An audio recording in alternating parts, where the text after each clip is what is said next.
ஐயா உண்டு. இன்னைக்கு நம்ம வாழ்க்கையில ஒரு நல்ல இடத்துல இருக்கிறோம்.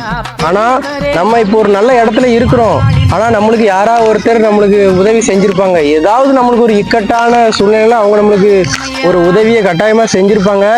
ஆனா இப்போ அதை நம்ம யாருமே அவங்க ஒரு உதவி பண்ணாங்க அதை நம்ம நினைச்சே பார்க்க மாட்டோம். இப்போ நம்ம ஒரு உயர்ந்த இடத்துல இருக்கோம் அப்படின்னா கட்டாயமா அதில் அவங்க நம்மளுக்கு உதவி செஞ்சவங்க பங்கும் இருக்குது. ஆனால் இன்னைக்கு யாருமே நம்ம அதை யோசிச்சே பார்க்க மாட்டோம். நம்ம என்ன அப்படின்னா நம்ம வந்து இப்போவும் இந்த கலியுகத்தில் நன்றி மறந்தவங்களா தான் இருக்கிறோம். ஐயா என்ன சொல்லியிருக்கிறாரு, நன்றி மறவாதே நான் பெரிதென்று என்னாதேன்னு ஐயா சொல்லியிருக்கிறாரு. அதனால நம்ம இவ்வளவுக்குள்ள உயர்வா வந்திருக்கிறோம் ஐயாவுடைய அருள் தான். அதே இது ஐயா நினைச்சா அப்படியே நம்மளை கீழே தள்ளி விட்டுருவாரு. அதனால நம்ம எப்பவுமே சரி, நம்ம வந்து யார் செய்த நன்றியும் நம்ம மறக்கவே கூடாது. என்னைக்குனாலும் அந்த நன்றியை மறந்து இன்னைக்கும் ஒரு சில பேர் என்ன பண்றாங்க அப்படின்னா அவங்கள காயப்படுத்தி பேசுறாங்க.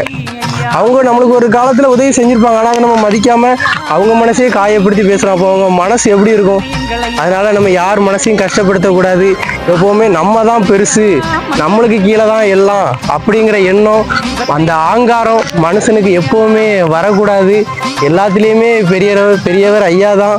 அதனால எப்பவுமே நம்ம நன்றி மறந்தவர்களாக இருக்கவே கூடாது. அதனால அனைவரிடத்திலும் அன்பா இருப்போம், யார் மனதையும் காயப்படுத்தாமல்.